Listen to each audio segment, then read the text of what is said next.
चलिए तो शुरू करते हैं पार्ट 2। 27 नवंबर के जो फर्स्ट शिफ्ट का पार्ट 2 है वो क्वेश्चन भी मिल चुके हैं।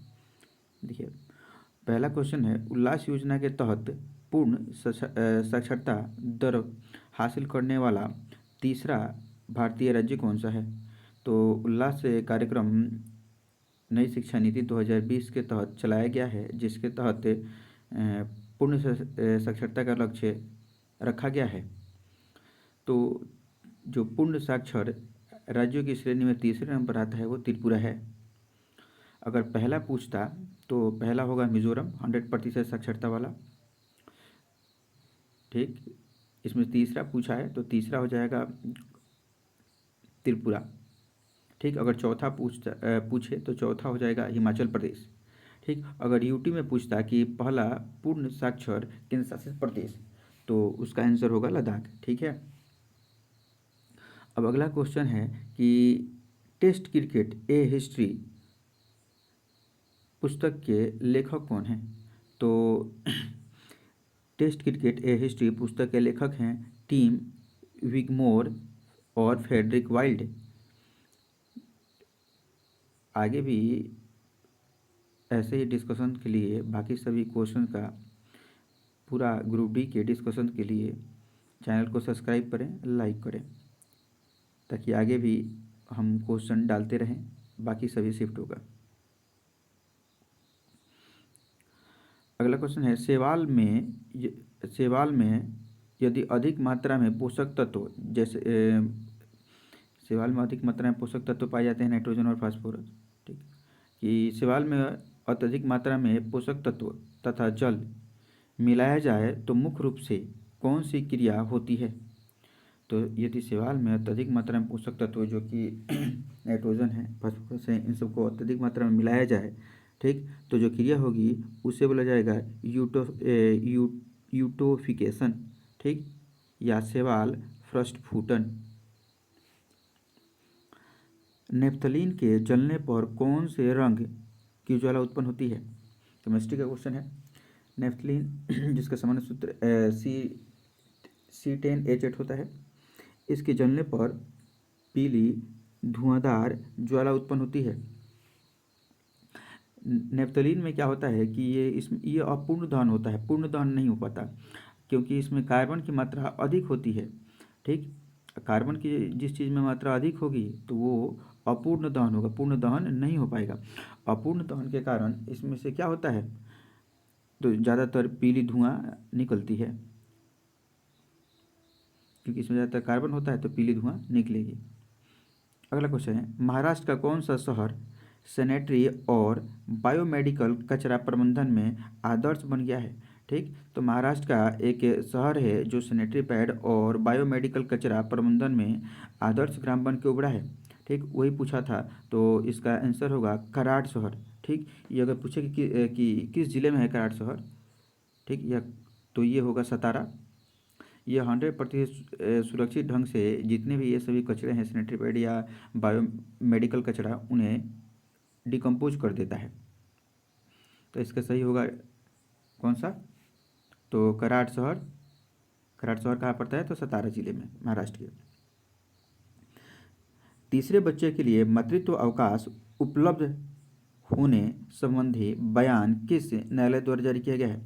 तो हाल ही में आपने सुना होगा कि केंद्र सरकार की योजनाओं का लाभ लेने के लिए किसी भी सरकारी कार्यालय में कार्यरत कर्मचारियों, विशेषकर महिलाओं को मातृअवकाश मिलता है।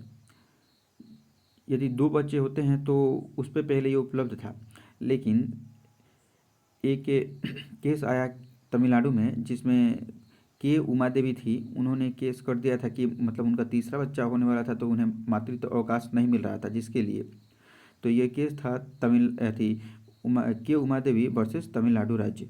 ठीक, इसमें सर्वोच्च न्यायालय ने निर्णय दिया कि ये उनका मौलिक अधिकार है और तीसरे बच्चे के के लिए भी मातृत्व अवकाश देना होगा।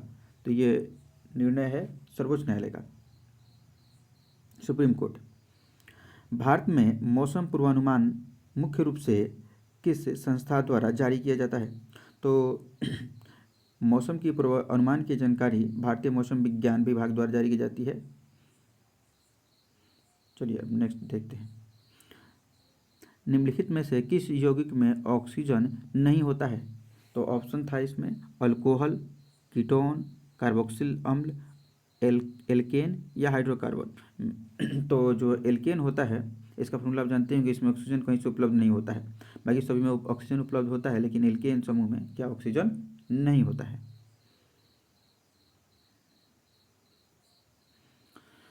न्यूमेरिकल था। 50 हर्ट्ज की आवृत्ति वाली तरंग का आवर्तकाल कितना होता है? ठीक, तो आवर्तकाल बराबर होता है, आवर्तकाल को टी से यूज करते हैं तो टी बराबर 1/f। ठीक, माने फ्रीक्वेंसी एफ का मतलब। तो हमें दे रखा है आवृत्ति दे रखा है। ठीक, तो 1/, आवृत्ति, तो समय लगेगा, अगर 1/50 करते हैं तो समय लगेगा कितना? 0.02 सेकेंड लगेगा। अगला क्वेश्चन है 30 जून 2025 को तेलंगाना में हुए रासायनिक गैस कांड किस जिले में हुआ? तो 30 जून 2025 को तेलंगाना में एक रासायनिक गैस फैक्ट्री में गैस लीक के कारण विस्फोट हो गया था, जिसके कारण बहुत लोग प्रभावित हुए। ये न्यूज़ में बहुत चर्चा में भी था।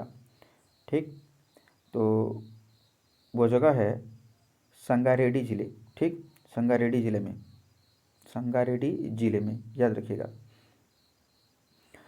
भारत की 22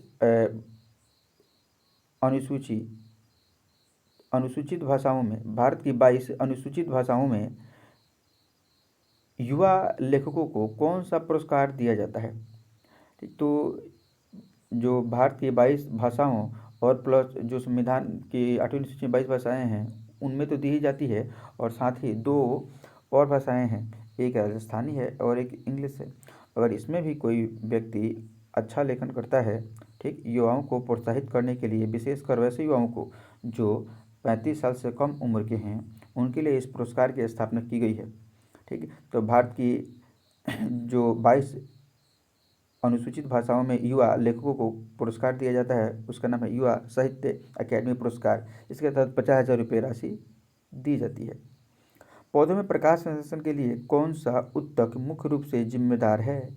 तो इसमें पेरेन्काइमा, कोलेनकाइमा ऐसा ही विकल्प था, जाइलम, फ्लोएम।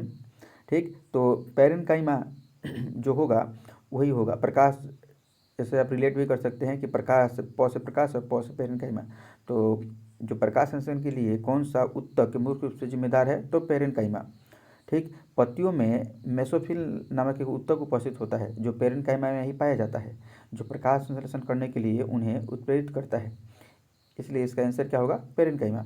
अगर बोलता कि कौन सा जो तत्व या कौन सी कोशिका जिम्मेदार है, तो हरित लवक बोल सकते हैं, हरित लवक या क्लोरोप्लास्ट प्रकाश संश्लेषण के लिए।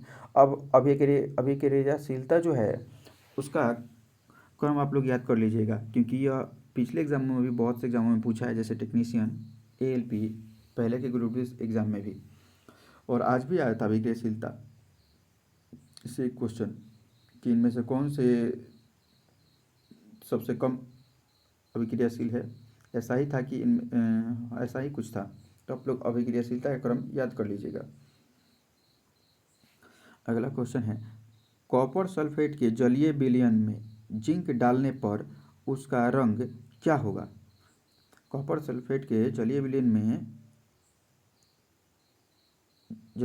में जिंक डालने पर उसका रंग रंगहीन हो जाता है। ठीक, नासा के उपग्रह डेटा का उपयोग करके किए गए अध्ययनों से पता चला है कि हिमालय की बर्फ पर किस उत्सर्जन का महत्वपूर्ण प्रभाव पड़ रहा है? तो नासा के उपग्रह के एक डेटा के अनुसार पता लगा है कि हिमालय की जो बर्फ़ हैं वो बहुत अधिक तीव्र गति से पिघल रहे हैं। इसका मुख्य कारण है ब्लैक कार्बन। ठीक, तो अगर आपको अच्छा लगा हो और चाहते हो कि आगे के शिफ्ट का भी ऐसा ही एनालिसिस होता रहे और आपके पास क्वेश्चन पहुंचता रहे, तो पहले चैनल को सब्सक्राइब कर लीजिएगा। धन्यवाद।